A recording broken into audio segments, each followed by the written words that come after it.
नमस्कार एंड जय हिंद दोस्तों। मैं योगेश कुमार आप सभी का स्वागत करता हूं ट्रेंडिंग न्यूज एनालिसिस में। और आज का मुद्दा आपसे रिलेटेड है, यानी कि वैसे स्टूडेंट जो कंपटीशन परीक्षा की तैयारी कर रहे हैं और जिन्होंने परीक्षा क्वालिफाई भी कर लिया है, उनके लिए यह बहुत ही बड़ी और रिकॉर्ड ब्रेकिंग बोल सकते हैं, या सोचिए कि एक तरह से ये स्टूडेंट के पक्ष में होने वाला निर्णय आपके सामने आया है। मुझसे रहा नहीं गया और मैं इस बारे में एनालिसिस करने के लिए आपके सामने यह तथ्य लेके आया हूं। सवाल ये है कि क्या एफआईआर होने पर नहीं मिलेगी सरकारी नौकरी?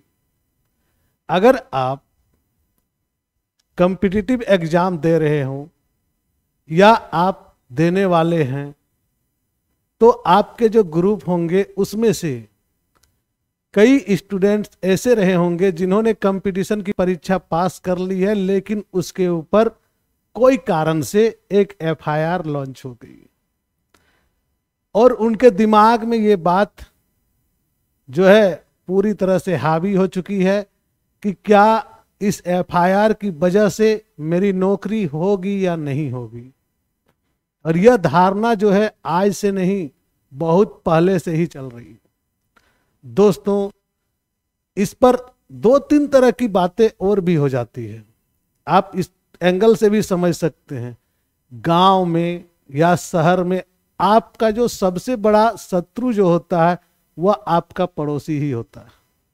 नॉर्मली यह देखा गया है, केस अध्ययन पर यह देखा गया है कि आपका जो पड़ोसी होता है वह आपका सबसे बड़ा मित्र भी होता है, हितैषी भी होता है और समय पर सबसे बड़ा शत्रु के रूप में भी होता है। और कई बार ऐसी भी देखने को मिला है कि उन लोगों के द्वारा न चाहते हुए भी थोड़े बहुत छिटपुट डिस्प्यूट होने पर भी वह आपके नाम पर एफआईआर कर देते हैं, और आप वहां अगर नहीं भी हैं तब भी आपके नाम को उसमें शामिल किया जाता है कि उस बच्चा का जो है कैरियर बर्बाद हो जाए। ऐसे में दिल्ली हाईकोर्ट ने एक बहुत ही बड़ा डिसीजन दिया है, जिस डिसीजन को आज हम लोग चर्चा करेंगे। यहाँ पर कई तरह की बातें होती है। घर में घरेलू हिंसा की जो केसेस होते हैं, उन केसेस से रिलेटेड है यह केस, और जो कैंडिडेट है उनके बारे में भी बात करेंगे। वह कैंडिडेट जो है वह ऑलरेडी सब इंस्पेक्टर की परीक्षा पास कर चुका है, यानी कि उसका रिजल्ट हो चुका है और उसके ऊपर एफआईआर लगा हुआ है। किसका? तो फैमिली डिस्प्यूट के अंतर्गत, जो कि एक नॉर्मल विवाहित महिला के द्वारा जब केस किया जाता है, चाहे वह उत्पीड़न का मामला हो या दहेज उत्पीड़न का मामला हो या घरेलू हिंसा का मामला हो, तो वह क्या करती है, पति के साथ साथ में सास, ससुर, ननद, देवर सभी पर केस ठोक देती है। तो उसी मामले में एक वर्डिक्ट आया हुआ है, जिसमें हम लोग आज बात करेंगे और क्लियर करेंगे कि क्या एग्जैक्ट जो बात है कि एफआईआर होने के बाद नौकरी हो सकती है या नहीं हो सकती है। तो यह मामला है दिल्ली हाईकोर्ट का और डिसीजन आया है आपका 31 मई 2023 को, यानी कि यही अभी से कुछ ही दिन पहले। जो फर्स्ट पार्टी है विक्रम रुहाल और सेकंड पार्टी जो है श्रीमती अविनाश आहलावत को मांगा गया है, और मामला आपराधिक है, जिसके कारण से इन्होंने जो अपना जॉब है, यानी कि जो जिस चीज में ये क्वालिफाई किए थे, उस पद को लेके साथ में दिल्ली पुलिस और ओआरएस पर भी इन्होंने मुकदमा दायर की हुई थी कि हमारी सुनवाई हो। क्या होता है मैट्रिमोनियल डिस्प्यूट, अगर जानेंगे कि अंडर सेक्शन 498A 406 इस पर क्या होता है, घरेलू हिंसा या protection of women from domestic violence जो एक्ट बना है, उसके तहत यह मामले आ जाते हैं। और आप देखते होंगे कि इस टाइप के मामले अधिकतर सही भी होते हैं और कई जगहों में आप देखे होंगे कि ये मामले फर्जी भी होते हैं। कई मामले सिर्फ ईगो में आके उठाए गए कदम होते हैं और जाके यह कहाँ पहुंच जाती है, कोर्ट तक पहुंच जाती है मामले।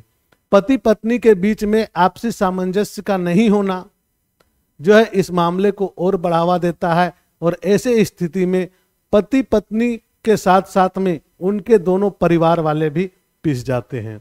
यह मैट्रिमोनियल डिस्प्यूट जो होता है यह बहुत ही खतरनाक होता है, और इस खतरनाक के खिलाफ यह वर्डिक्ट आया है जो कि अपने आप में काबिले तारीफ है।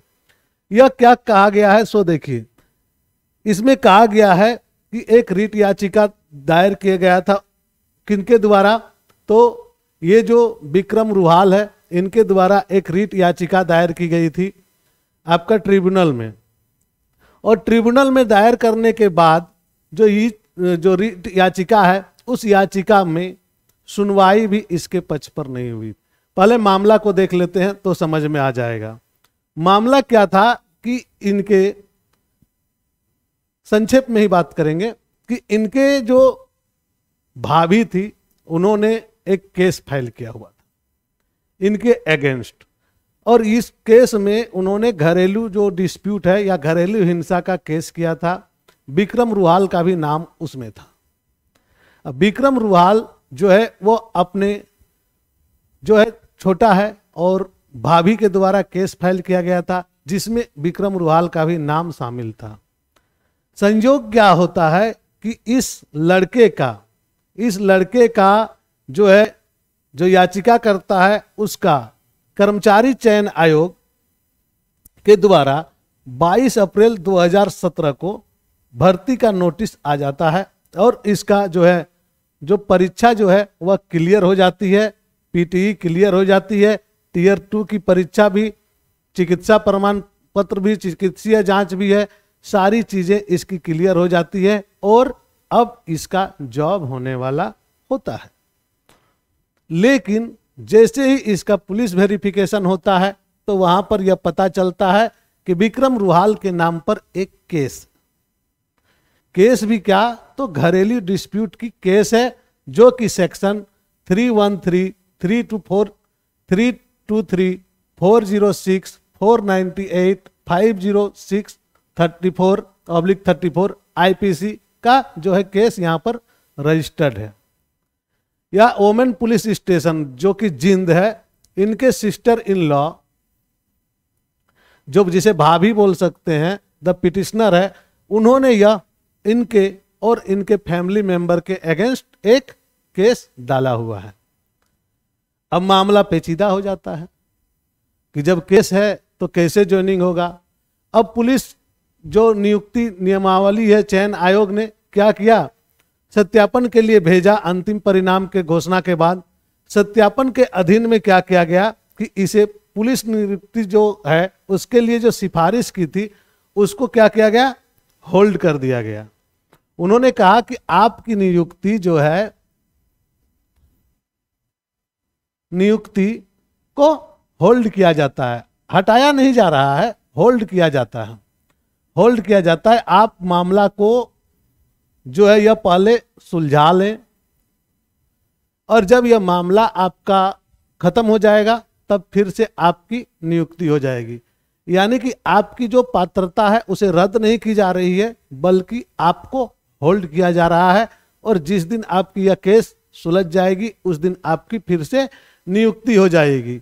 अब बताइए आप कि घरेलू हिंसा के जो मामले हैं, इस मामले में एफआईआर होना आम बात है और कोर्ट में मामला चलना बहुत बड़ी बात है, और कई कई वर्षों तक इसके जो फैसले जो है वो नहीं आते हैं। ऐसे में याचिकाकर्ता कहाँ चला जाता है, तो याचिकाकर्ता अपने जो है ट्रिब्यूनल में इसके अगेंस्ट में आवाज उठाता है। ट्रिब्यूनल में कहाँ पर, तो ट्रिब्यूनल में इसके अगेंस्ट में आवाज, ट्रिब्यूनल में, वहां से भी इसे निराशा ही मिलती है। वहां से भी यह कहा जाता है, ट्रिब्यूनल से भी यह कहा जाता है कि नहीं, जो बातें की गई है वह सही है और इस आधार पर आपकी जो है जॉब अभी नहीं मिल सकती है। इन्होंने क्या किया, हार नहीं माना और आगे बढ़े, और आगे बढ़ने के बाद इन्होंने जो है इसे दिल्ली हाईकोर्ट में अपील की, और दिल्ली हाईकोर्ट में इस केस पर संज्ञान लेते हुए पिटिशनर को इस केस पर संज्ञान लिया और उन्होंने कहा, क्लियर तौर पर उन्होंने मेंशन किया कि याचिकाकर्ता ने कर्मचारी चयन आयोग की सभी परीक्षाएं पास कर ली है और ऐसा देखा गया है, ऐसे मामले जो सालों तक लंबित हैं और ऐसा हमारा अभी जो सिस्टम है, यानी कि जो कोर्ट कचहरी का जो केस निष्पादन की स्पीड है, तो ऐसे में इस कैंडिडेट की जो उम्र है अभी वर्तमान समय में जो है इससे कहीं अधिक हो सकती है और यह तब जॉब करने लायक भी रहे या नहीं रहे, यह भी बहुत बड़ी बात है।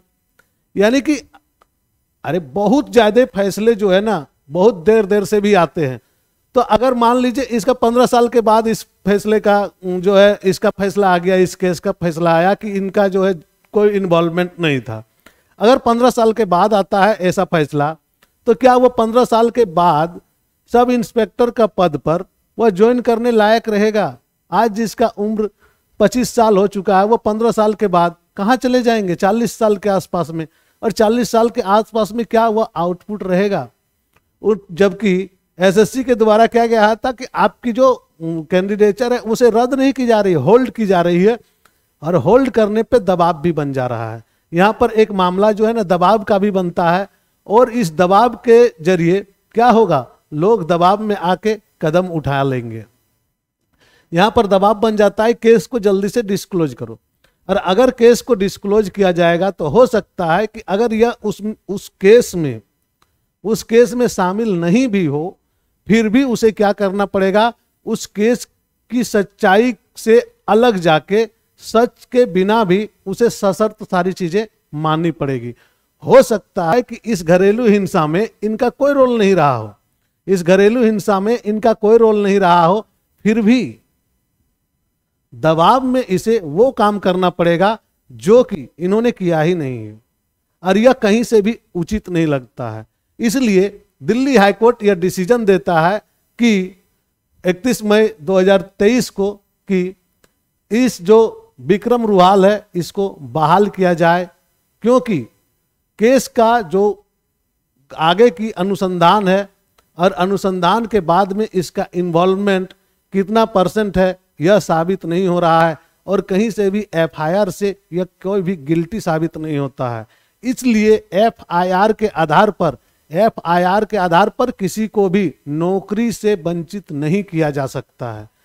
बहुत ही बड़ा फैसला है कि किसी को सिर्फ एफआईआर के आधार पर नौकरी से वंचित नहीं किया जा सकता है।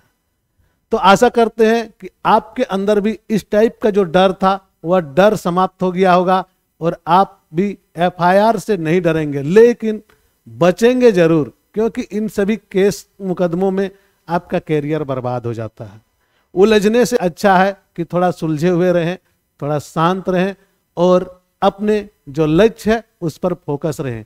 लेकिन एक चीज तो क्लियर है कि अगर इस प्रकार के एफआईआर के मामले आपके सामने भी आ जाते हैं किसी भी तरह का, तो उसमें बहुत ज्यादा परेशान होने की बात नहीं है। आपकी नौकरी जो है वह होगी, और एफआईआर से आपकी नौकरी पर बहुत ज्यादा असर नहीं पड़ने जा रही है।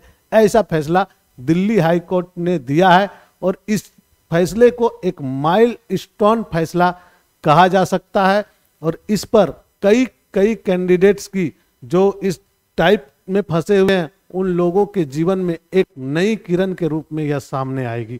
दोस्तों, इसका मामला बहुत ही बड़ा था, और मामला अगर ऐसे देखेंगे तो इसमें जो पुराने ढर्रे पे चलती आ रही थी उस ढर्रे के विरुद्ध जाकर इनका फैसला आया है।